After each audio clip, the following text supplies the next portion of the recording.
Ella fue expulsada de su propia casa con 6 hijos hambrientos, caminando bajo la lluvia y el barro, hasta que un tren abandonado en medio del desierto se convirtió en el único refugio que les quedaba.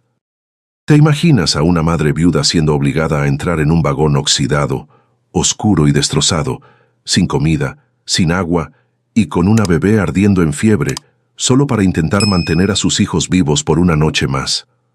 Parece imposible sobrevivir a algo así, pero esta historia ocurrió de verdad y cambió el destino de esta familia de una forma que nadie podría haber imaginado. Antes de continuar, suscríbete al canal y deja tu like, porque el final de esta historia te va a sorprender de una manera que nunca imaginaste. Lo que esta viuda encontró dentro de aquel tren lo cambió todo para siempre. Y cuéntame aquí en los comentarios, ¿desde qué ciudad estás viendo esta historia? Me encantará saber hasta dónde llegan estos relatos tan emocionantes. La lluvia caía fuerte aquella tarde de mayo de 1903, no en São Miguel do Cerrado, sino en el borde del desierto de Chihuahua, donde las pequeñas villas mineras se aferraban a la tierra seca como garrapatas. El agua no era una bendición, era un castigo que convertía el polvo en un lodo espeso y pegajoso que se adhería a todo. Elena Santos, viuda reciente a los 32 años, sintió cómo el lodo frío se filtraba por las suelas gastadas de sus zapatos, mientras sus 6 hijos se agrupaban detrás de ella, buscando un refugio que ya no existía. Hacía apenas un mes que Mateo, su esposo, había sido tragado por la mina. No hubo cuerpo que velar, solo el silencio de la campana de la mina que dejó de sonar y un hueco en el pecho de Elena que amenazaba con tragarla a ella también. La verdadera muerte, sin embargo, no llegó con el derrumbe, llegó a caballo. Don Damián, cuñado de Elena y hermano de Mateo, un hombre cuyo corazón parecía forjado en el mismo metal oscuro de la mina, no esperó siquiera a que terminara el novenario. Se presentó en la puerta de la pequeña casa de adobe que Mateo había construido con sus propias manos, con 2 hombres armados a sus espaldas. «Elena», dijo, su voz plana, sin rastro de luto, «la casa está en terrenos de la compañía. Y Mateo me debía dinero. Tienes hasta el atardecer para sacar tus cosas». Ella intentó suplicar no por ella, sino por los niños, por la memoria de su hermano. Damián simplemente miró por encima de su cabeza, como si ella ya fuera invisible. La expulsión fue un acto de una crueldad metódica. Sus hombres, sin emoción, sacaron las pocas pertenencias al camino. El petate de paja donde dormían los mayores, la olla de barro aún tiznada por el fuego de la mañana, la pequeña imagen de la Virgen de Guadalupe que había sido de su madre. Cada objeto lanzado al lodo era un recuerdo profanado. Los niños no lloraban, observaban con ese silencio terrible de los que entienden la injusticia antes de tener palabras para nombrarla. Mateo, hijo, de 12 años, apretaba los puños, pero Elena puso una mano en su hombro. La violencia solo traería más desgracia. Cuando la puerta de su propia casa se cerró con un sonido sordo y definitivo, Elena supo que estaban solos. Empezaron a caminar sin rumbo. La lluvia arreciaba, convirtiéndose en una tormenta eléctrica que iluminaba el paisaje desolado con destellos morados. Elena cargaba a la pequeña Lucía, de apenas 1 año, envuelta en el rebozo, mientras los otros 5, Mateo, Juan, Rosa, Pedro y Ana, se tomaban de las manos, formando una cadena frágil contra el viento. El lodo se aferraba a sus pies, haciendo cada paso un esfuerzo monumental. El pueblo, acobardado bajo el poder de Damián, cerró sus ventanas. Nadie ofreció refugio. Eran parias, borrados del mundo de los vivos por la simple firma de un hombre que había olvidado la sangre que compartía. Vagaron durante 2 días. La tormenta pasó, dando lugar a un sol brutal que cocinaba el lodo y levantaba un vapor denso del suelo. Las últimas tortillas que Elena había logrado guardar se acabaron en la primera noche. El hambre no era una sensación, era un dolor físico, un animal que mordía desde adentro. Lucía comenzó a arder en fiebre. Su llanto débil era un sonido más aterrador que cualquier trueno. Los pies de Elena estaban en carne viva, pero seguía caminando, movida por el instinto animal de mantener a sus crías en movimiento. Sabía que si se detenían, si se sentaban a esperar ayuda bajo un mezquite raquítico, sería el fin. Morirían allí, bajo ese cielo indiferente. Fue Mateo hijo quien lo vio primero. Al atardecer del segundo día, cuando la esperanza era apenas una ceniza fría, señaló hacia el horizonte. «Madre, mira».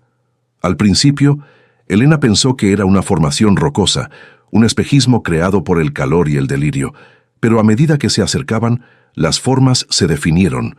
Era un cementerio de hierro. 3 vagones de tren y una locomotora descarrilada, hundidos en el fango seco de lo que alguna vez fue un arroyo. Estaban varados en medio de la nada, un monumento al progreso fallido, olvidados por la revolución o por alguna compañía ferroviaria quebrada. La naturaleza los estaba reclamando. El óxido cubría el metal como una enfermedad roja. Los niños mayores se detuvieron, asustados. El tren parecía un animal muerto, colosal y siniestro. El viento soplaba a través de las ventanas rotas, produciendo un gemido bajo y lastimero. Era un lugar de fracaso, el fin de una línea. Pero Elena, en su desesperación absoluta, vio algo que los demás no vieron. Vio paredes de acero. Vio un techo que no era el cielo abierto. Vio una fortaleza contra los coyotes y el frío de la noche. «Vamos», dijo, su voz ronca por la sed. «Es mejor que nada». Se acercó al vagón, que parecía menos dañado, uno que aún se mantenía derecho sobre sus ruedas muertas. Empujó la puerta corrediza de metal. El chillido del hierro oxidado contra hierro oxidado fue ensordecedor, como un grito de protesta por ser despertado de su largo sueño. El interior estaba oscuro y olía a décadas de abandono, a metal frío, a excremento de roedores y a polvo antiguo. El suelo estaba cubierto de escombros y hojas secas que habían entrado por las ventanas rotas. Era un ataúd de hierro. Pero para Elena, en ese momento, era un palacio. «Entren», ordenó suavemente a los niños que dudaban en el umbral. «Aquí estaremos a salvo esta noche». Se instalaron en el rincón menos expuesto. Elena usó los restos de una lona podrida para barrer un espacio en el suelo metálico. Acurrucó a los 6 niños juntos para darse calor, con Lucía pegada a su pecho, sintiendo la fiebre vibrar contra su piel. Afuera, la noche del desierto cayó como un manto pesado. El verdadero terror comenzó cuando el sol desapareció por completo. El vagón de tren no era un refugio silencioso, estaba vivo. El metal, enfriándose rápidamente, crujía, se quejaba y chasqueaba, como si los huesos de la bestia muerta se estuvieran asentando. Y luego vinieron los otros sonidos. El siseo del viento no era un susurro, era un lamento agudo que se colaba por cada grieta, amplificado por el casco de hierro. Parecía la voz de los fantasmas de quienes habían viajado en ese tren. Y peor aún, los coyotes. Los oyeron antes de verlos. Un aullido cercano, luego otro. Pronto, un círculo de ojos amarillos y brillantes los rodeaba, reflejando la pálida luz de la luna a través de las ventanas rotas. Olían la miseria, la fiebre de la niña, la desesperación.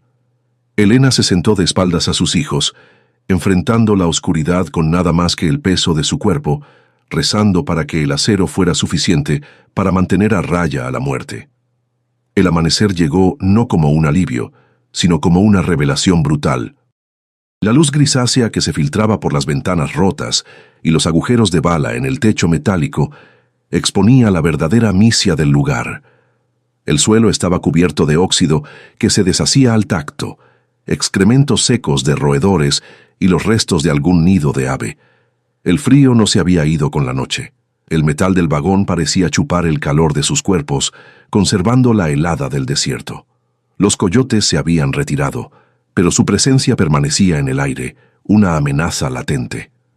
Los niños despertaron lentamente, sus movimientos perezosos no por el sueño, sino por el hambre que ya llevaba 3 días royéndoles las entrañas.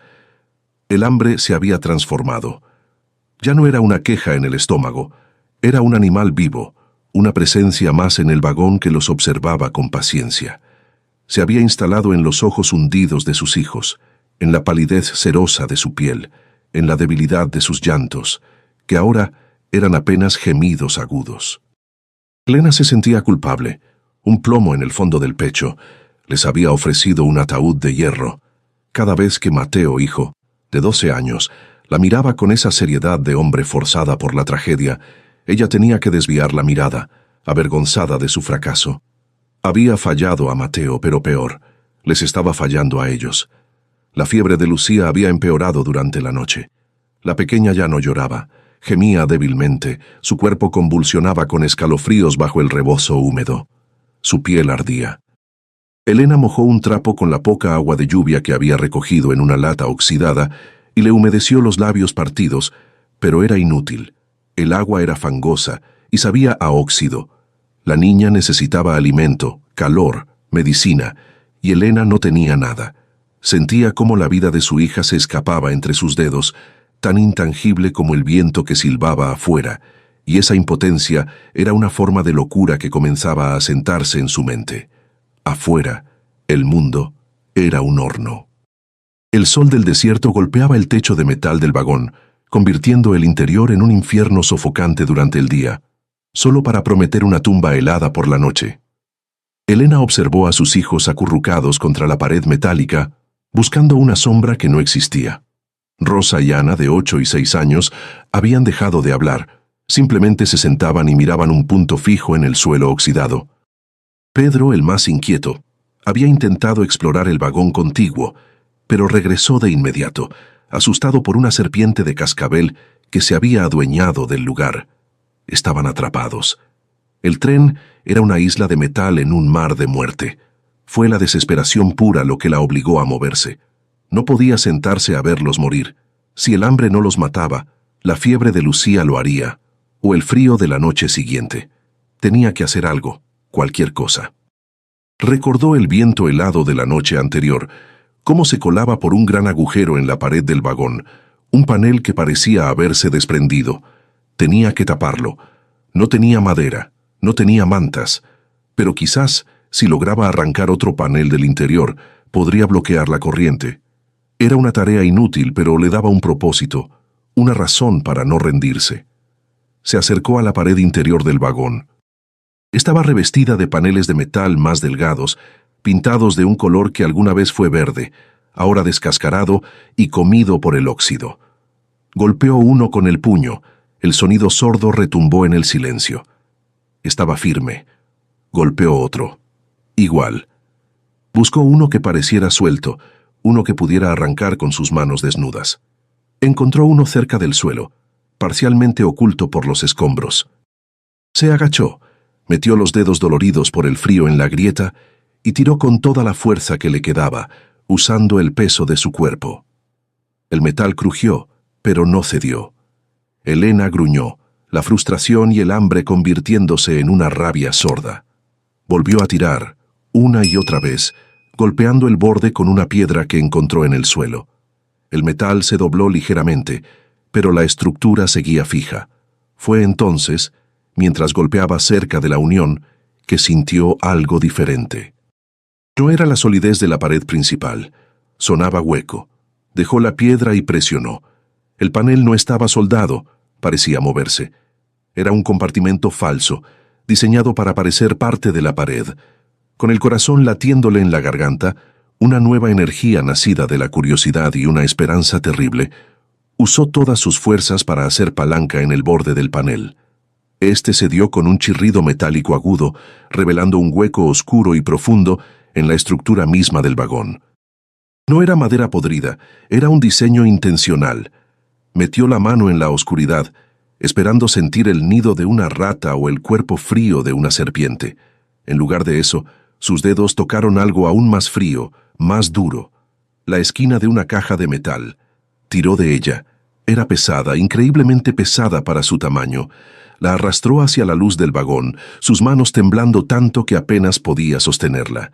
Era una caja fuerte. Pequeña, negra, con bordes reforzados de latón y una cerradura circular en el centro.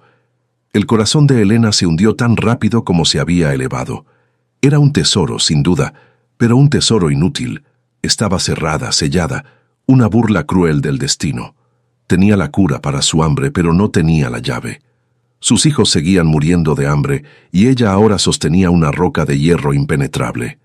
Desesperada, volvió a meter la mano en el compartimento falso, buscando una llave, cualquier cosa. Sus dedos rozaron algo más. Al principio pensó que eran solo más escombros, pero al sacarlos vio lo que eran. No era la llave, pero era algo casi igual de valioso en ese momento. Una pequeña caja de herramientas de madera, podrida por la humedad, pero cuyo contenido estaba protegido por una envoltura de cuero engrasado. Dentro, oxidadas pero funcionales, había un martillo pequeño, un juego de cinceles y una palanca. Y junto a ella, un objeto extraño, un pesado catalejo de latón manchado de verde por el tiempo. El catalejo de latón y las herramientas. Elena sopesó los objetos en sus manos temblorosas. Eran una broma cruel. ¿De qué servía un catalejo para ver más de cerca el desierto que los estaba matando? ¿Y de qué servía un martillo contra una caja fuerte sellada? Era una esperanza frustrante, un tesoro inútil mientras sus hijos se desvanecían. La ironía era tan espesa como el aire viciado del vagón. Pero entonces, un sonido interrumpió su desesperación. El gemido de Lucía. Ya no era un llanto, era algo peor.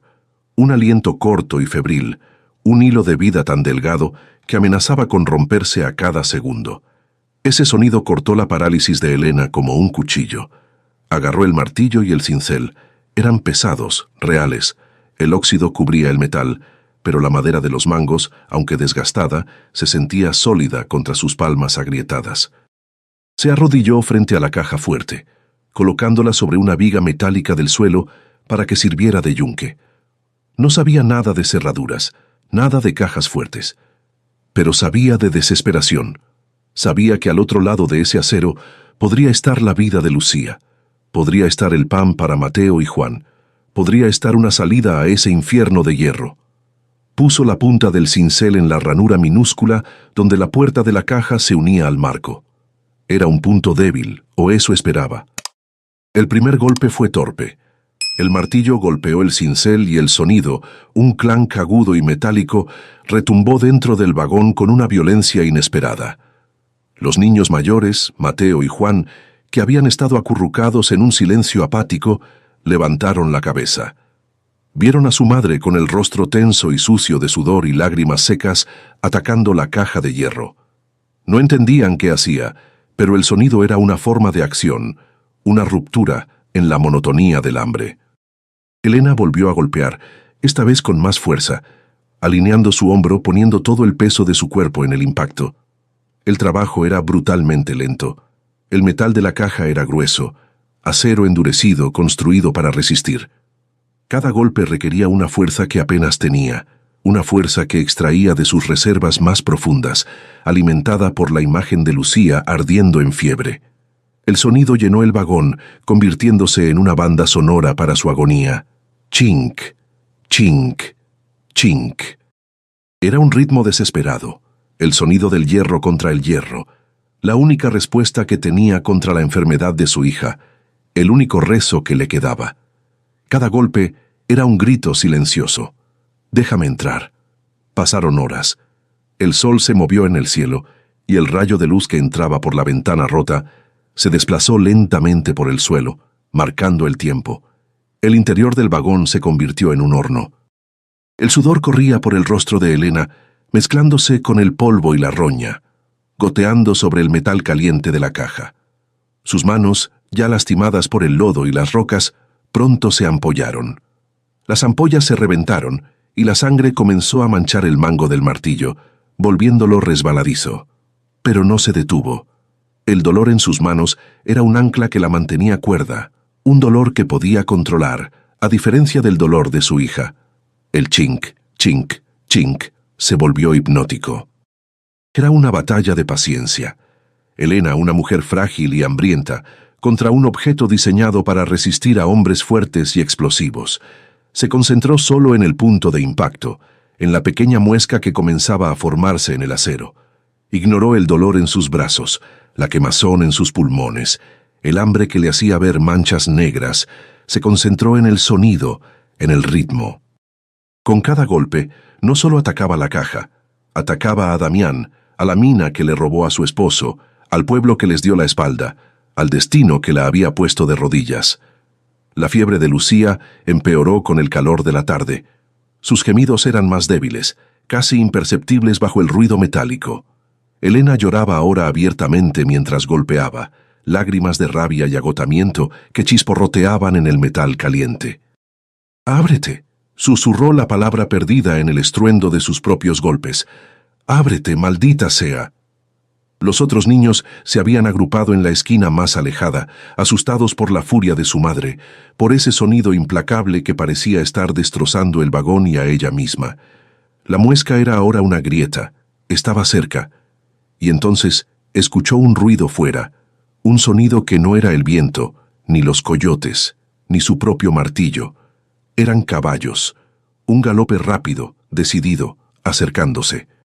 Su corazón se detuvo. El martillo quedó suspendido en el aire. El silencio repentino fue ensordecedor, roto solo por el relincho de un caballo y una voz profunda y arrogante que gritó: «Sabía que te encontrarías aquí, miserable. El pueblo dice que la viuda loca vive en el tren muerto». Don Damián había llegado, y no venía solo. Venía flanqueado por sus dos mismos hombres, y sus ojos no buscaban a Elena, buscaban el tren. Damián desmontó con una agilidad que desmentía su corpulencia. Sus ojos, brillantes de codicia, recorrieron el vagón descarrilado. Él no había ido por ella. Ella era una consecuencia. Había ido por la leyenda. Él sabía, o al menos sospechaba, lo que era este tren. La leyenda local decía que este vagón pagador, que transportaba la fortuna de un cacique minero durante los primeros días de la Revolución, nunca había llegado a su destino. Había desaparecido, tragado por el desierto, y Damián había pasado años buscándolo. Ahora, al ver a Elena arrodillada, con herramientas en la mano frente a una caja fuerte, supo que la leyenda era cierta. «¿Qué encontraste, Elena?», preguntó, su voz falsamente suave, mientras caminaba hacia la puerta del vagón. No era una pregunta, era una orden. Sus dos hombres se posicionaron a cada lado de la entrada, bloqueando la única salida. Damián vio la caja fuerte y una sonrisa lenta y fea se dibujó en su rostro. Así que era verdad. «¿Y tú, una simple mujer, pensaste que podías quedártelo?». Se acercó, su sombra cubriendo a Elena y a la caja. «Hazte a un lado, Elena. Eso no te pertenece. Me pertenece a mí». Elena levantó la vista. El sudor le pegaba el cabello a la cara, y sus ojos, hundidos por el hambre, ardían con una luz nueva. El miedo seguía allí, helado en su estómago, pero estaba cubierto por algo más duro, algo forjado en las últimas horas de golpes contra el acero. La mujer que Damián enfrentaba no era la misma viuda sumisa que había expulsado de su casa hacía una semana. Esta mujer había probado el fondo de la desesperación, había escuchado a su hija agonizar y había luchado con sus propias manos contra el hierro. Ya no tenía nada que perder. «No», dijo. Su voz era baja, ronca, el sonido de la garganta seca, pero vibraba con la resonancia del metal del vagón. Damián soltó una carcajada, un sonido seco y desagradable. «¿No?», repitió como si fuera la broma más graciosa que había oído. Sacó el revólver de su funda con calma, el metal oscuro brillando bajo la luz polvorienta. «Elena, no me hagas perder el tiempo. Ha sido una molestia desde que Mateo fue tan estúpido como para morir. Ahora dame la caja y lárgate de aquí, o quédate y muere con tus mocosos. Me da igual». Sus hombres rieron detrás de él. Para ellos, esto era un simple trámite, la eliminación de un insecto molesto. «Lo que está aquí», dijo Elena poniéndose de pie lentamente, colocando su cuerpo entre Damián y la caja fuerte, «es de mis hijos». Sostenía el martillo en su mano derecha, la cabeza de hierro apuntando al suelo. Sus nudillos estaban blancos y ensangrentados. No era un arma contra un revólver, era una declaración. Era la única herramienta que tenía, y la había usado para luchar por ellos. No iba a soltarla ahora. Damián dejó de sonreír. Su paciencia, siempre corta, se había agotado. «Te lo advertí». Levantó el revólver apuntando no a Elena, sino al bulto de mantas donde Lucía gemía débilmente. «Muévete, o la mato a ella primero». El terror puro, blanco y paralizante, se apoderó de Elena. Iba a matar a su hija.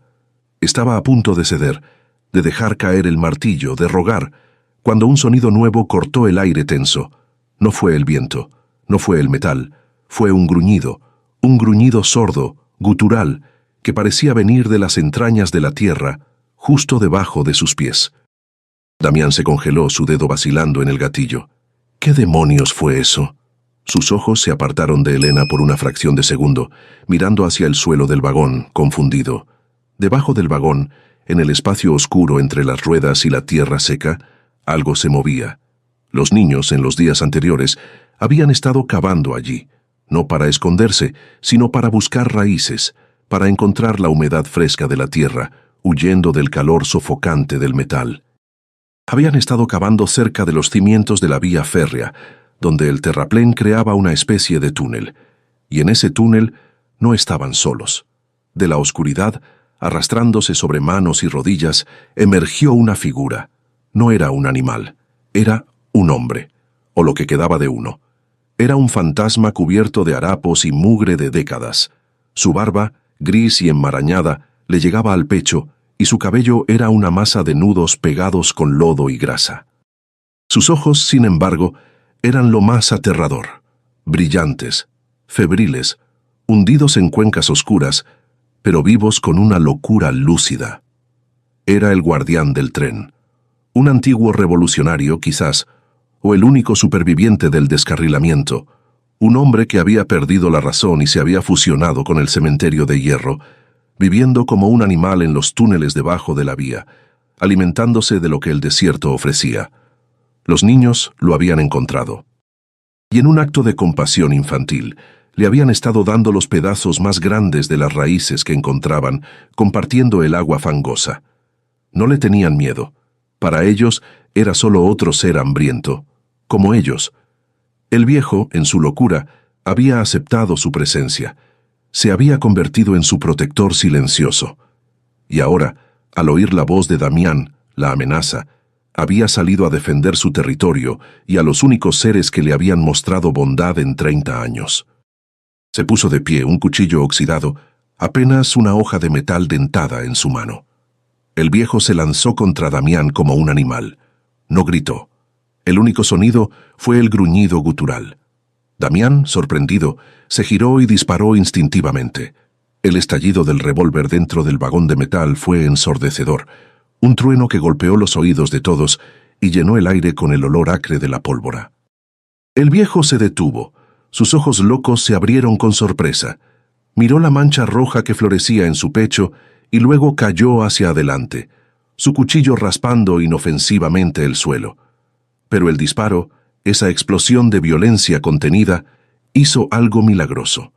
La vibración, viajando a través del suelo metálico, golpeó la caja fuerte. Fue la última sacudida. La cerradura, debilitada por horas de golpes de Elena, torturada por el cincel, finalmente cedió.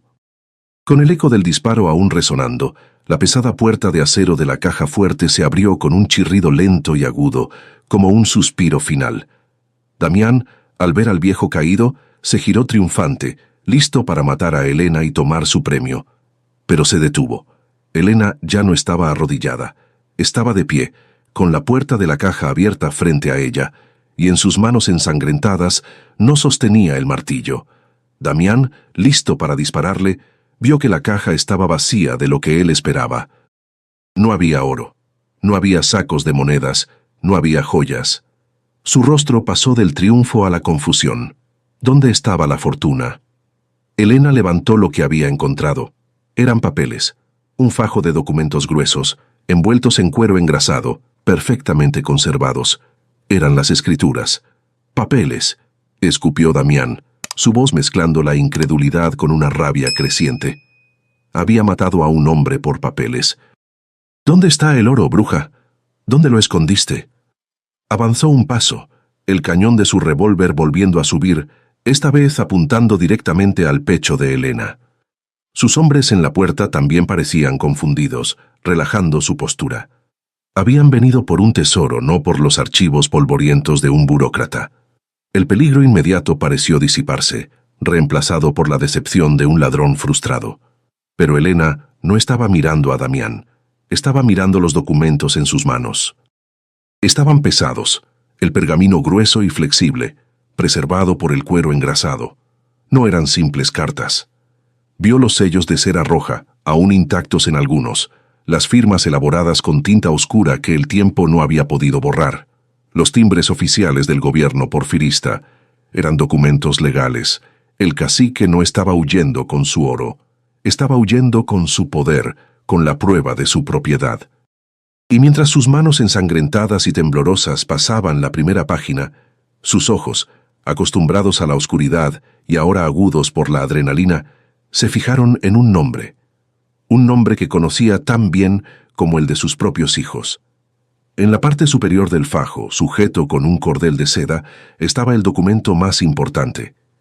Título de propiedad, leyó en voz baja, y debajo, la hacienda de San Mateo y tierras colindantes. Era la tierra que Damián reclamaba como suya. La tierra por la que su esposo había trabajado y muerto, la tierra de la que había sido expulsada.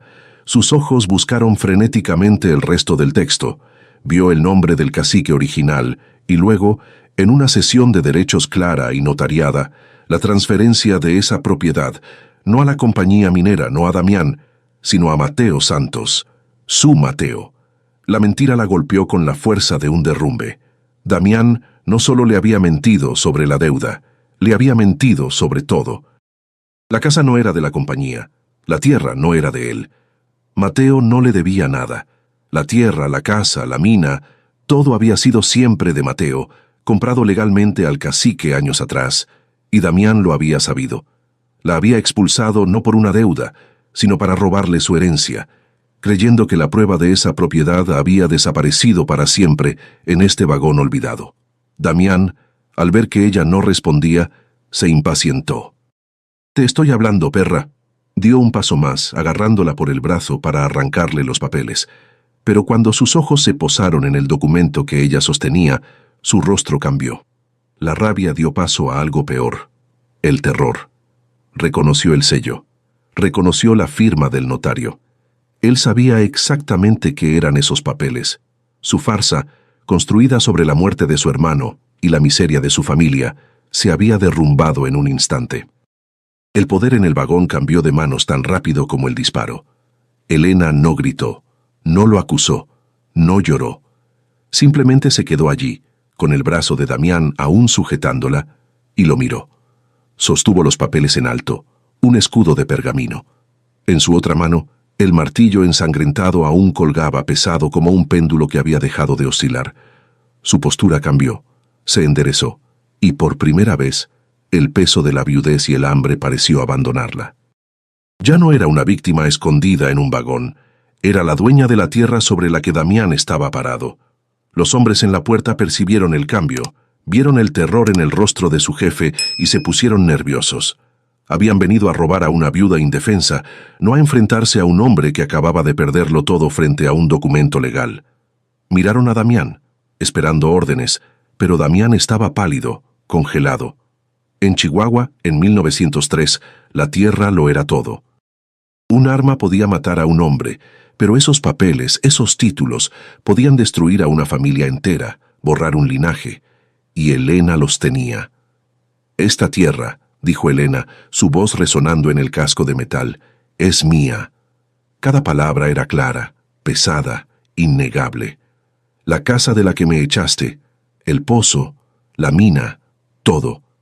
Miró a los hombres en la puerta. «Les pertenece a ellos».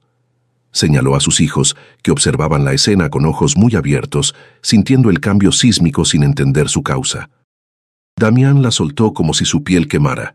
Su mente calculadora trabajaba a toda velocidad. Podía matarla, dispararle ahora, a ella y a los 6 niños, quemar el vagón. Pero sus hombres lo habían visto. Habían visto los papeles, habían escuchado su reclamo. Matarla ahora no sería limpiar un problema, sería confirmar su crimen, sería admitir el robo y cometer asesinato frente a testigos. No podía estar seguro de la lealtad de ellos frente a un acto tan desesperado.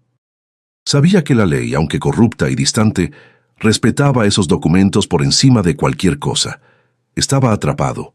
La viuda analfabeta que había despreciado lo tenía acorralado con nada más que tinta y papel.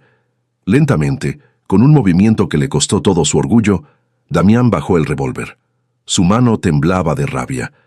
Miró los papeles, luego el rostro impasible de Elena, y luego al cadáver del viejo revolucionario en el suelo, un guardián que había cumplido su última misión sin saberlo. Sin decir una palabra, enfundó su arma. Se dio la vuelta, empujando a sus propios hombres para salir del vagón. No corrió, caminó, pero era la caminata de un hombre derrotado, un hombre que acababa de ver su mundo entero reducirse a cenizas.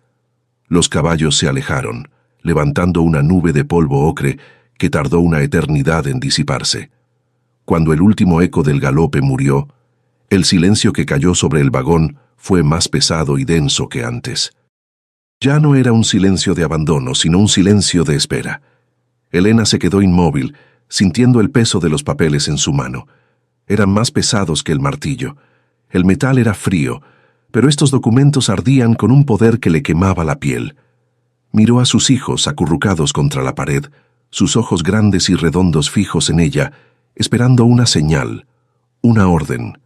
Había ganado, pero el hambre seguía allí, y Lucía seguía ardiendo en fiebre. La victoria era solo un pedazo de papel si no podía salvar a su hija. Lo primero fue el guardián. El viejo yacía en el suelo polvoriento del vagón, su cuchillo oxidado aún aferrado a su mano. Su rostro, en la muerte, parecía extrañamente pacífico, como si finalmente hubiera sido relevado de una guardia que había durado 30 años. Elena se acercó y, con una delicadeza que contrastaba con la sangre seca en sus propias manos, le cerró los ojos. Tomó el único trozo de tela limpia que le quedaba, el pañuelo que había sido de Mateo, y cubrió el rostro del hombre. «Descansa», susurró. Mateo hijo se acercó y se quedó junto a ella, mirando el cuerpo. No dijo nada, pero en su rostro de niño hombre, Elena vio el entendimiento de que ese desconocido les había comprado el futuro con su último aliento. Volvió a la caja. Los papeles de la hacienda estaban encima, pero había más debajo. Con manos temblorosas sacó el resto. No eran más tierras. Eran bonos del Banco de Chihuahua, acciones de la compañía minera que Damián creía controlar, certificados de depósito. Era una fortuna líquida, un poder que no dependía de la tierra, sino del mundo exterior. Pero ese mundo estaba a cientos de kilómetros de distancia, al otro lado de un desierto, que la mataría antes de que pudiera dar 100 pasos. La fiebre de Lucía era ahora su único enemigo, un enemigo más rápido y letal que Damián. Tenía la riqueza del mundo en sus manos y no podía comprar ni un trago de quinina. La frustración la hizo llorar de nuevo, lágrimas calientes de impotencia. ¿De qué servía todo esto? Fue entonces cuando su mano rozó el otro objeto, el que había descartado como inútil, el catalejo de latón. ¿Por qué el cacique guardaría un catalejo con sus papeles más valiosos? No era un adorno, era una herramienta. Con un impulso repentino, se secó las lágrimas y salió del vagón, trepando por la escalera de metal oxidada hasta el techo curvo. El metal quemaba bajo el sol de la tarde, pero ella no lo sintió. Se puso de pie, un punto diminuto sobre un monstruo de hierro, y levantó el catalejo. Al principio solo vio la inmensidad del desierto, una extensión marrón y roja que se perdía en la bruma del calor. Vio la hacienda de Damián a lo lejos, un manchón blanco de arrogancia. Vio el humo de la mina, una cicatriz sucia en el cielo. Pero luego, siguiendo la línea muerta de la vía férrea hacia el sur, muy lejos, donde el mundo se curvaba, vio algo más. Un hilo de humo diferente, un humo negro, espeso, que se movía. No era un incendio, era una locomotora. Era la línea principal del ferrocarril central mexicano, la vena yugular de la nación, la línea que este ramal muerto nunca había logrado alcanzar. Un plan nació, no de la esperanza, sino de la pura lógica. No podía ir a la ciudad, no podía cruzar el desierto con 6 niños, uno de ellos moribundo, y no podía volver al pueblo, que era la boca del lobo de Damián. Pero tal vez no necesitaba ir a la civilización.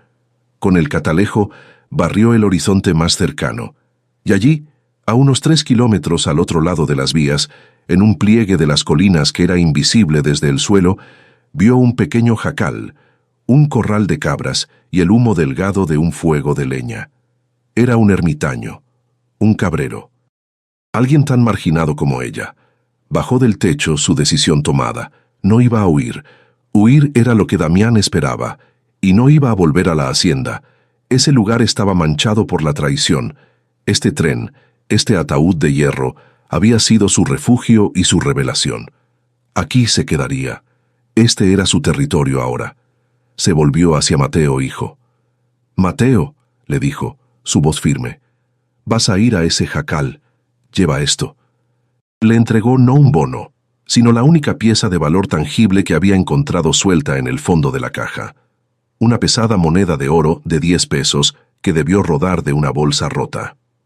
«Dile a la gente de allí que una madre necesita ayuda, que pago por medicina para la fiebre». Mateo, de 12 años, asintió sin dudar, tomó la moneda y el último bule de agua y desapareció en el desierto, corriendo bajo entre los matorrales, un pequeño fantasma en el calor. Elena pasó las siguientes 3 horas en el infierno de la espera. Cada minuto era una agonía. ¿Y si Mateo se perdía? ¿Y si el cabrero era hostil? ¿Y si Damián regresaba? Sostuvo a Lucía, cantándole canciones de cuna que se rompían en su garganta seca, limpiando el sudor febril de la frente de la niña. El sol comenzaba a bajar, tiñendo el interior del vagón de un rojo sangriento. Justo cuando la esperanza comenzaba a morir, Mateo regresó. No venía solo. Detrás de él caminaba una mujer anciana, pequeña y arrugada como una pasa, con el cabello completamente blanco trenzado en una sola cola.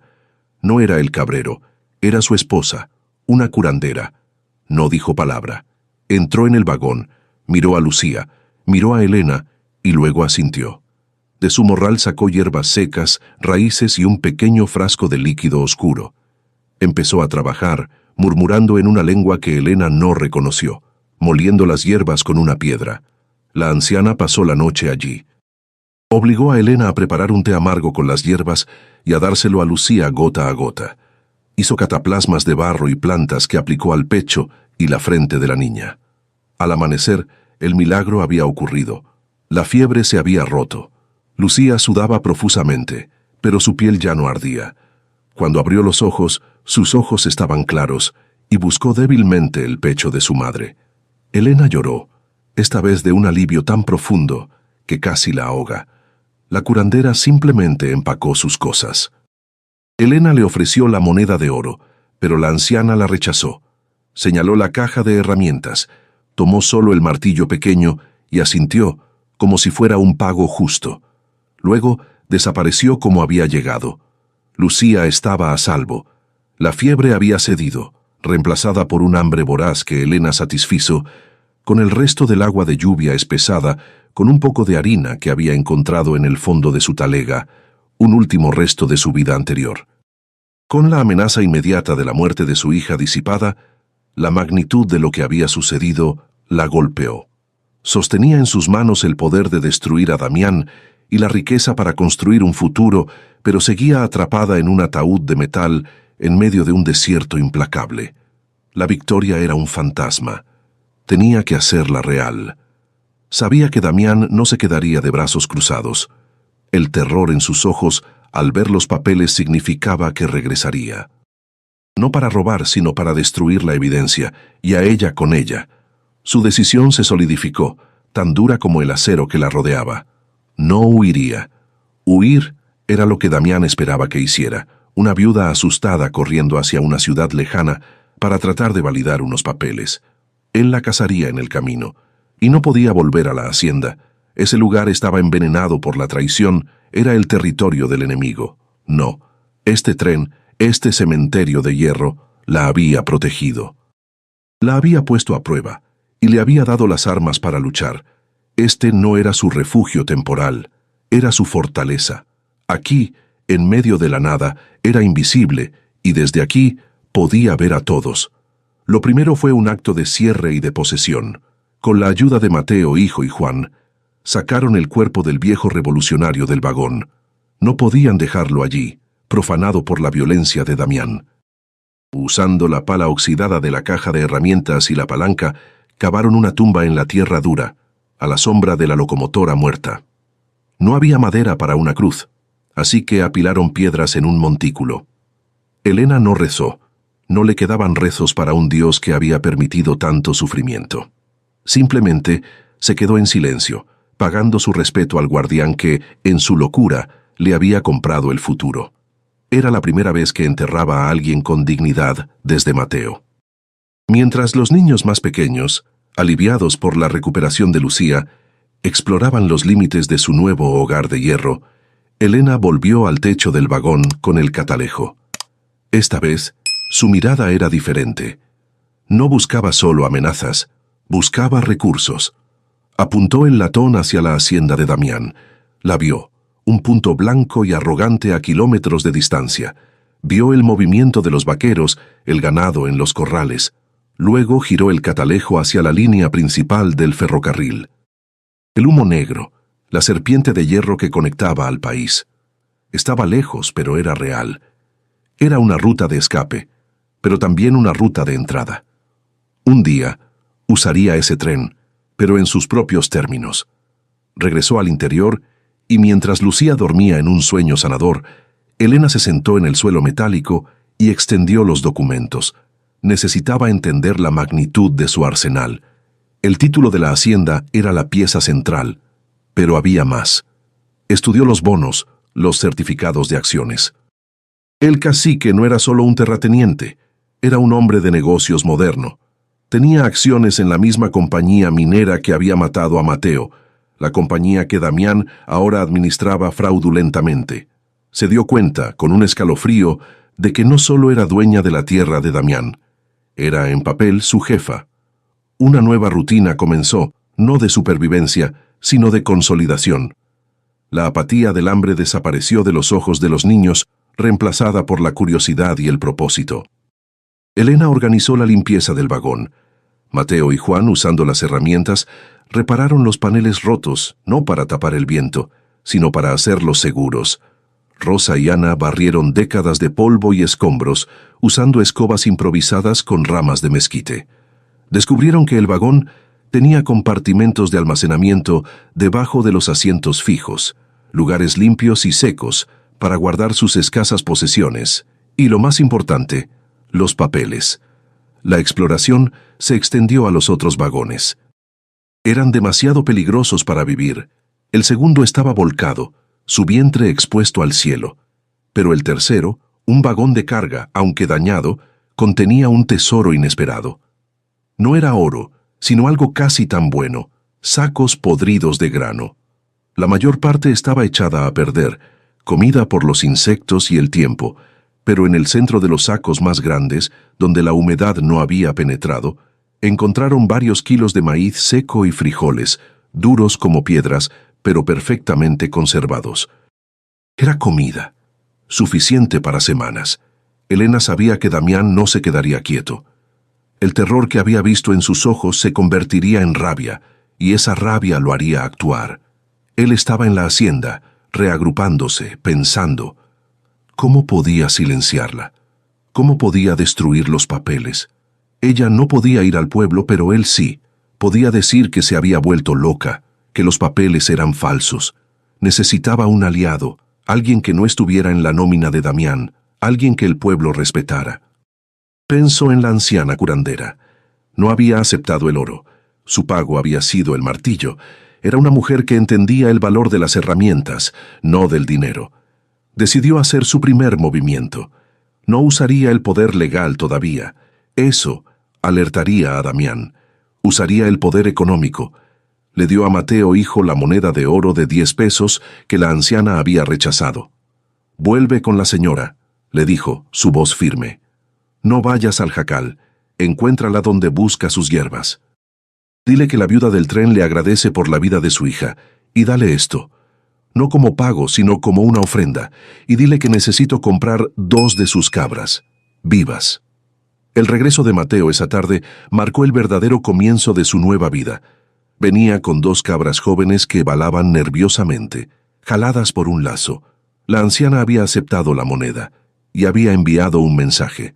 Dijo que las cabras dan leche, informó Mateo, y que el martillo ya arregló su pozo. Elena sonrió, la primera sonrisa verdadera desde la muerte de Mateo. Esa noche, por primera vez, hubo un sonido nuevo en el vagón de hierro. No eran los lamentos del viento ni los crujidos del metal, sino el llanto saludable de Lucía bebiendo leche de cabra y el balido de los animales que prometían futuro. La vida en el vagón se transformó. La llegada de las cabras y el descubrimiento del grano cambiaron la textura fundamental de su existencia. El filo constante y agudo de la inanición fue reemplazado por el dolor sordo de la escasez, una mejora monumental. Elena organizó a los niños en rutinas. Juan y Pedro, ahora serios como hombres pequeños, se hicieron cargo de las cabras, pastoreándolas en el pequeño valle oculto que el catalejo había revelado. Rosa y Ana molían el maíz seco entre dos piedras planas, un sonido rítmico, casi hogareño, que reemplazó al del martillo contra el acero. El vagón dejó de ser un ataúd para convertirse en una colmena. El olor del metal frío se mezcló con el humo de un fuego de mezquite y el aroma dulce de la leche de cabra hirviendo. La pequeña Lucía, nutrida y recuperada, era la prueba viviente de su victoria silenciosa.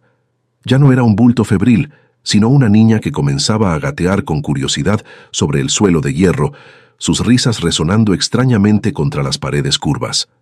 Elena la observaba con una ferocidad protectora. Había rescatado a su hija de la muerte y ahora usaría esa misma tenacidad, fría y paciente, para asegurar su vida. Sabía que la leche y el maíz eran solo un respiro temporal. El verdadero enemigo, Damián, seguía allí, en su hacienda robada, rumiando su humillación, planeando cómo borrar esta inconveniencia.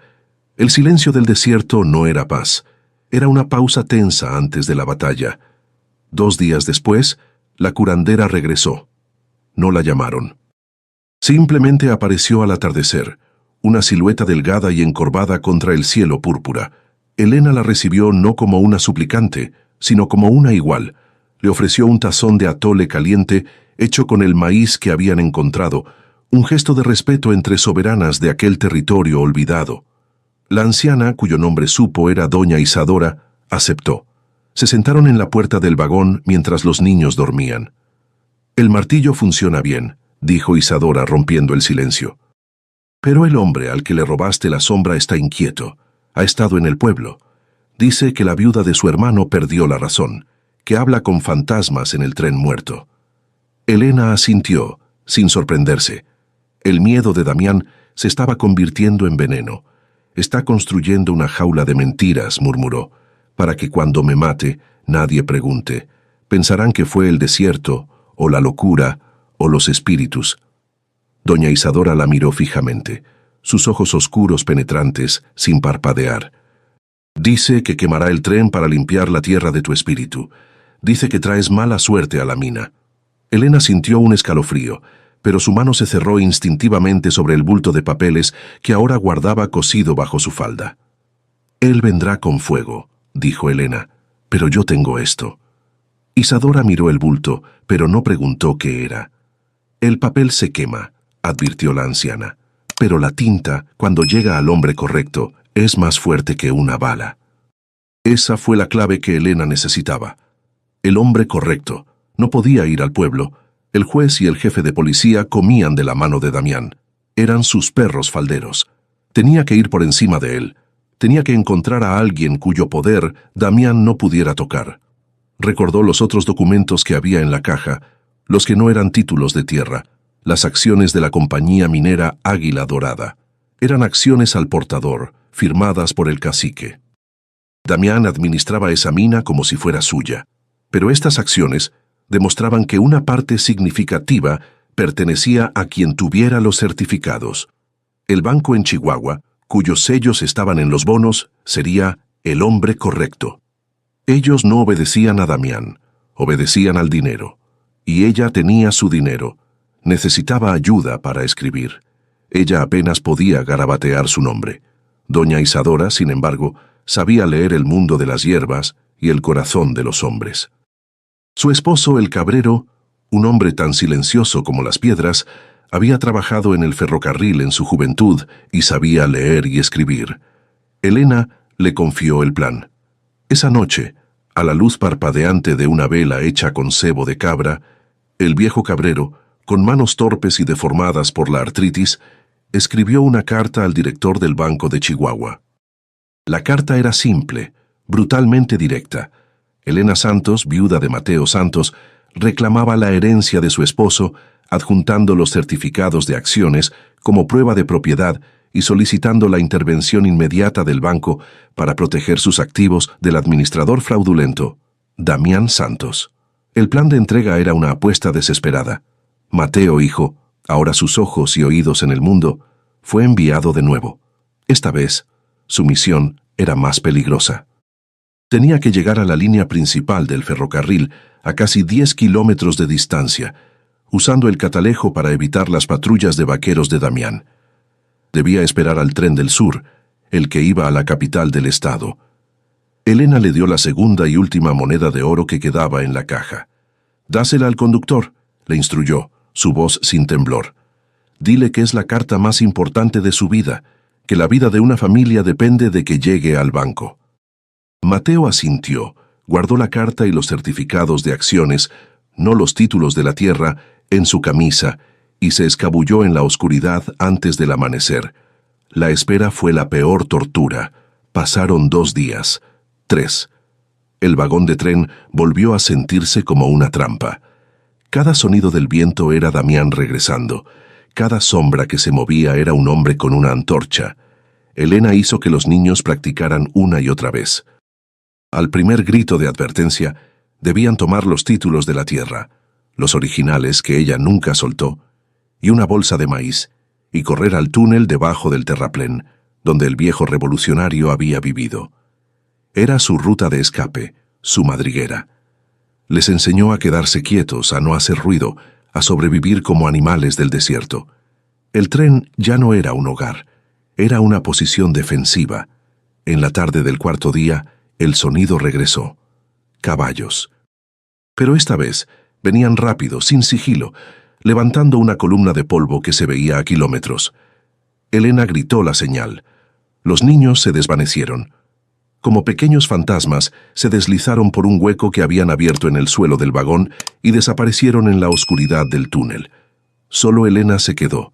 Salió del vagón, desarmada, y se paró frente a la locomotora muerta, observando cómo Damián y 5 de sus hombres emergían de la nube de polvo. Damián no llevaba su revólver desenfundado. Llevaba una antorcha encendida, a pesar de que el sol aún golpeaba con fuerza. Su rostro estaba rojo, hinchado por una furia que iba más allá de la codicia. Estaba humillado. «¡Bruja!», gritó, su voz rompiéndose por la rabia. «¡Hechicera! ¿Qué demonios hiciste? El banco me ha enviado un telegrama. Un telegrama. Me acusan de fraude. A mí». Había caído en la trampa. Elena no había necesitado ir a la ley corrupta del pueblo. Había usado el poder superior del capital. El banco, al ver las acciones al portador y la firma del cacique, había actuado instantáneamente para proteger su inversión, congelando los activos de Damián hasta que se aclarara la propiedad. Damián estaba arruinado, y lo sabía. «¡Quemaré esos papeles!», gritó, agitando la antorcha. «Y te quemaré a ti con ellos. Si no puede ser mío, no será de nadie». Dio la orden a sus hombres. «¡Quemen este nido de ratas!». Los hombres de Damián se detuvieron, sus rostros iluminados por la antorcha de su patrón. Quemar un tren muerto era una cosa, prenderle fuego a la viuda de un hombre al que habían conocido, con sus hijos probablemente dentro, era un pecado de un calibre diferente. Habían firmado por intimidación, no por un asesinato en masa. «¡Quémenlo!», volvió a gritar Damián sintiendo su vacilación. «Es una orden». Los hombres avanzaron con desgana, recogiendo hierba seca y ramas de mezquite, amontonándolas contra la base del vagón, empujándolas por las ventanas rotas, sus movimientos lentos, casi ceremoniales, como si prepararan una pira funeraria contra su voluntad. Elena no se movió, se quedó de pie, a unos metros de la puerta, observando cómo preparaban la destrucción de su único refugio. El hierro había sido su armadura, y ahora el fuego venía a probarlo. Su rostro estaba impasible, sus ojos secos. Había agotado sus lágrimas en la fiebre de Lucía, había gastado su rabia en la caja fuerte. Lo que le quedaba era algo más frío, más duro. Era la paciencia del desierto mismo, que sabe que todo lo que arde eventualmente se convierte en ceniza, pero que la tierra permanece. Esta calma pétrea enfureció a Damián más que cualquier súplica. Él quería que gritara, que rogara, que le diera la satisfacción de su terror. Ella se negó. «¿Crees que tu silencio te salvará?», siseó Damián. Se acercó a la pira que sus hombres habían construido y él mismo arrojó la antorcha. Las llamas prendieron al instante. La hierba seca y las ramas de mezquite, resecas por el sol del desierto, estallaron en un infierno inmediato. El fuego trepó por el costado del vagón, lamiendo el metal con lenguas anaranjadas. Un humo negro y espeso comenzó a salir por las ventanas, el olor a pintura vieja y polvo de décadas quemándose. El vagón se convirtió en un horno en segundos. «Ahora dime dónde están los papeles», gritó Damián por encima del rugido del fuego, su rostro distorsionado por el calor. «O te juro que arderás con ellos». Él asumía que los papeles estaban allí, asumía que ella era todo lo que había. Y en una realización que heló la sangre de Elena, entendió que él también asumía que los niños estaban dentro. «Están con tus hijos», gritó él, su mente retorcida, convencida de su propia lógica. «Sácalos, sácalos y dame los papeles, y tal vez deje que se quemen solo ellos». La monstruosidad de su oferta la dejó sin aliento, pero también le dio la última pieza de armadura que necesitaba. «Ellos no están aquí», dijo Elena. Su voz fue tan baja, tan tranquila en medio del crepitar de las llamas, que Damián tuvo que inclinarse para oírla. «Están a salvo». «Mientes», rugió Damián, levantando la mano para golpearla. Pero antes de que su mano pudiera conectar, un sonido nuevo cortó el aire, uno que no pertenecía al desierto. No era el rugido del fuego ni el silbido del viento. Era un silbato de tren, agudo, penetrante e imposiblemente cercano. Damián y sus hombres se congelaron. Esta línea estaba muerta. El único tren estaba en llamas frente a ellos. El silbato sonó de nuevo, más cerca, y venía de la línea principal, la que estaba a kilómetros de distancia. Pero el sonido era demasiado claro.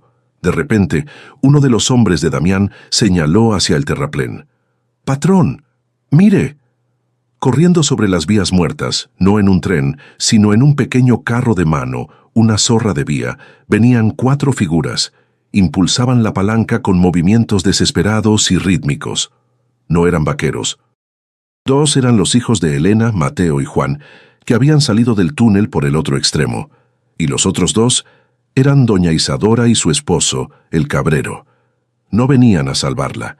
Venían a unirse a la lucha, armados con palos y sus propias vidas. Damián, al verlos, soltó una carcajada de alivio. «¿Ese es tu ejército? ¿Una vieja y 2 niños?» Pero detrás de ellos, en el horizonte, en la línea principal, el catalejo de Elena no había mentido. El humo negro que había visto no era una ilusión. El telegrama del banco había hecho más que congelar las cuentas de Damián, había desatado el pánico. Y ahora, frenando ruidosamente en la línea principal, con hombres saltando antes de que se detuviera, llegaba la verdadera caballería. No eran soldados, eran hombres con traje. El director del banco en persona, flanqueado por 2 rurales armados, los guardias federales que respondían solo al dinero y al gobierno central. Habían venido a proteger sus acciones. Damián vio a los rurales. Vio al banquero con su bombín. Vio su mundo entero colapsar en ese instante. Sus hombres, al ver los rifles federales, soltaron sus propias armas y levantaron las manos, distanciándose de Damián, su lealtad evaporándose con el humo. Damián estaba solo, atrapado entre un tren ardiendo y el poder combinado de la ley y el capital. El banquero, un hombre delgado con gafas, gritó: «Damián Santos, está usted arrestado por fraude y ahora por intento de asesinato». Damián era un animal acorralado. Todo estaba perdido. Su fortuna, su reputación, su libertad. Levantó su revólver, pero no apuntó a Elena. Ella era solo el síntoma. Apuntó al banquero, el hombre que representaba el sistema que lo había destruido. Era un último acto de desafío inútil. Pero antes de que pudiera apretar el gatillo, doña Isadora, que había llegado corriendo con sus hijos, gritó algo en su lengua nativa. Elena, sin pensar, reaccionó al instinto que la anciana le había enseñado. Agarró la única cosa que tenía cerca, un puñado de tierra y piedras del suelo, Lo arrojó a la cara de Damián con toda su fuerza. Fue un acto inútil, un gesto de tierra contra una bala. Pero fue suficiente. Damián parpadeó, cegado por el polvo y la sorpresa, por una fracción de segundo. El rural, al ver el arma levantada, no dudó. El disparo de su rifle fue seco, definitivo, eclipsando el rugido del fuego. Damián se quedó quieto. Sus ojos se abrieron con sorpresa. Miró la mancha roja en su camisa, luego a Elena. No había odio en su mirada, solo una confusión vacía. Se desplomó en el polvo, su propia antorcha aún ardiendo a sus pies. Un final ignominioso para un hombre que se creía un rey. El humo negro y acre del vagón en llamas se mezclaba con el polvo del desierto y el olor a pólvora. El silencio que siguió al disparo fue absoluto, roto solo por el crepitar del fuego. Damián yacía en el suelo, sus ojos abiertos y vacíos, mirando el cielo indiferente. Los rurales, con una eficiencia fría, tomaron posiciones, sus rifles apuntando a los hombres de Damián, quienes arrojaron sus armas con una prisa casi cómica, sus manos en el aire. La batalla había terminado tan rápido como había comenzado, y no había sido una batalla sino una ejecución de la ley y el capital. El banquero, un hombre pálido y sudoroso con su traje de ciudad cubierto de polvo, se ajustó las gafas y caminó rígidamente hacia Elena, su mirada pasando de Damián al vagón ardiendo y finalmente a ella. —¿Usted es la señora Elena Santos? —preguntó, su voz aguda por la tensión. Elena simplemente asintió. Su rostro era una máscara de hollín y tierra, sus manos aún aferradas a los papeles. El banquero vio las llamas devorando el vagón. —¡Dios mío, las acciones! ¡Los certificados! —gritó, más preocupado por los bonos del banco que por la vida que acababa de terminar. Pensó que su inversión estaba ardiendo. —Las acciones están a salvo —dijo Elena, su voz tranquila resonando con una autoridad que no sabía que poseía. —Fueron enviadas. Por eso está usted aquí. El banquero parpadeó, procesando la información. Esta mujer sucia y descalza lo había convocado. Pero esto... continuó Elena, y le entregó al banquero no las acciones, sino el fajo de títulos de propiedad, el documento de la hacienda encima. —Esto es mío. No era una pregunta, era una declaración. El banquero tomó los papeles con manos temblorosas, reconociendo el poder de esos sellos y firmas, incluso en medio del caos. Miró de los papeles al rostro de Elena y por primera vez la vio, no como una víctima, sino como la dueña. En ese momento, desde el túnel bajo el terraplén, emergieron sus hijos. Al ver el fuego y los hombres armados gritaron, pero al ver a su madre de pie, sólida como una roca, corrieron hacia ella, rodeándola, un pequeño clan reafirmando su centro. Mientras el banquero revisaba los títulos, confirmando la traición de Damián y la legitimidad del reclamo de Elena, el vagón de tren emitió un último sonido. El calor había debilitado la estructura principal. Con un gemido largo y profundo de metal torturado, el techo colapsó hacia adentro, enviando una lluvia espectacular de chispas y brasas al cielo del atardecer. Era un funeral, un final. El ataúd de hierro que había sido su prisión, su refugio, su santuario y su campo de batalla, se rindió. Elena observó cómo se consumía, sintiendo el calor en su rostro. No sintió tristeza, sintió que algo se liberaba, el cierre de un círculo de sufrimiento. —Señora Santos —dijo el banquero, su tono ahora lleno de un respeto que rayaba en la sumisión—, debemos ir a la hacienda. Es... su hacienda. La palabra sonó extraña, ajena. Elena miró a sus hijos, sus rostros sucios pero sus ojos brillantes, aferrados a sus faldas. Miró a los rurales que ahora vigilaban a los hombres de Damián. Miró los restos humeantes del tren. Luego asintió lentamente. —Sí —dijo—, vámonos a casa. El banquero les ofreció uno de sus propios carruajes, un vehículo de ciudad que parecía ridículo en el desierto. Elena subió con sus 6 hijos, una reina tribal ascendiendo a su trono. La llegada a la hacienda fue surrealista. Los vaqueros y sirvientes que quedaban, leales a Damián por miedo o por pago, salieron a ver el carruaje del banco flanqueado por rurales. Vieron a Elena descender, sucia y en harapos, pero con la cabeza en alto. El banquero, con los títulos en la mano, hizo el anuncio oficial en el patio. La propiedad pertenecía a Elena Santos, viuda de Mateo. Hubo silencio, conmoción. El poder había cambiado de manos sin una palabra de ella, solo con la fuerza de la tinta sobre el papel que ella había tenido el valor de encontrar. Esa primera noche, Elena no durmió en la lujosa cama principal que había pertenecido a Damián. Era demasiado grande, demasiado suave.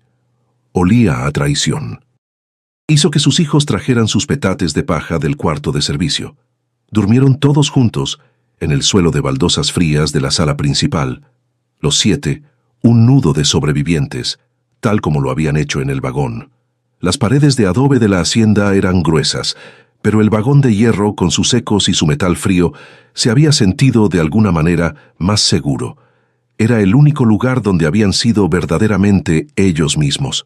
Elena no se convirtió en Damián, no buscó venganza. Su victoria fue más silenciosa y mucho más profunda. A la mañana siguiente, reunió a los vaqueros y les dio una opción: trabajar para ella por un salario justo, como el que Mateo nunca había recibido, o irse en paz. La mayoría se quedó. Con la ayuda del banco, usó los bonos y las acciones no para comprar lujos, sino para hacer lo que Damián nunca hizo: reabrir la mina. Pero esta vez con soportes de seguridad, con salarios dignos, con un médico en el sitio. Honró a Mateo no con lágrimas, sino construyendo el mundo que él había soñado. Nunca regresaron al desierto. El vagón era un recuerdo, pero Elena no permitió que fuera borrado. Un año después, cuando la hacienda prosperaba y sus hijos estaban en la escuela, pagó para que cercaran los restos del tren, no como una tumba, sino como un monumento. Hizo que los huesos del viejo revolucionario fueran enterrados formalmente en la iglesia del pueblo, pero en el sitio del tren colocó una simple cruz de hierro. No era un lugar de muerte, era un lugar de nacimiento, el lugar donde el hierro de su voluntad había sido forjado. Años después, doña Elena Santos, la patrona más respetada y justa de la región, se sentaba en su porche, observando a sus hijos, ahora adultos, administrar las tierras que eran legítimamente suyas. El sonido del tren real en la línea principal ya no era un eco distante de un mundo inalcanzable, sino el sonido de su maíz y su ganado yendo al mercado. El viento del desierto ya no aullaba como un fantasma, simplemente pasaba. El metal oxidado del vagón le había enseñado la lección más dura: que la vida solo puede florecer cuando encuentras el valor de golpear el acero de tu propia prisión hasta que cede. ¿Y tú?